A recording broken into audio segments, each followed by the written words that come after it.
জঙ্গি গোষ্ঠীর যোগ রয়েছে সন্দেহে এক ব্যক্তিকে গ্রেফতার বর্ধমানে। এক আবাসন থেকে ওই ব্যক্তিকে গ্রেফতার করে রাজ্য পুলিশের এসটিএফ। এমন এক ব্যক্তির উপস্থিতিতে স্বাভাবিকভাবেই আতঙ্কিত ওই আবাসনের বাসিন্দারা। মুখ্যমন্ত্রী শুভেন্দু অধিকারীর উপর হামলার ষড়যন্ত্রের অভিযোগে বর্ধমানের রেনেসা হাউজিং থেকে গ্রেফতার হামিদ মণ্ডল নামে এক ব্যক্তি। তদন্তকারী সূত্রের দাবি, ধৃতের সঙ্গে জম্মু ও কাশ্মীরের সাজ্জাদ ভাট জঙ্গি গোষ্ঠীর যোগাযোগের সূত্র মিলেছে। পুলিশ সূত্রে খবর, বেশ কিছুদিন ধরেই মুখ্যমন্ত্রীর উপর হামলার পরিকল্পনা করছিল হামিদ। তার কাছে শুভেন্দু অধিকারীর কনভয়ের বিস্তারিত তথ্য এবং বিভিন্ন কর্মসূচি সংক্রান্ত তথ্যও উদ্ধার হয়েছে। আবাসনের মধ্যে এমন এক ব্যক্তির উপস্থিতিতে স্বাভাবিকভাবেই আতঙ্কিত ওই আবাসনের বাসিন্দারা। আমরা খুব ভয়ে আতঙ্কিত, এরকম ঘটনা থেকে আমরা আতঙ্কিত।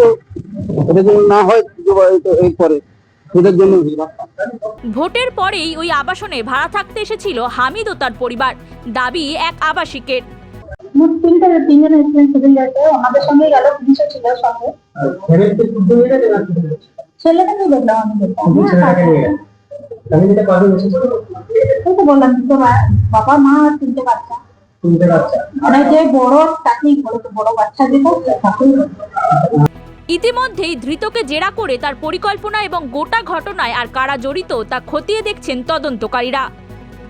Bureau report, Hindustan news point.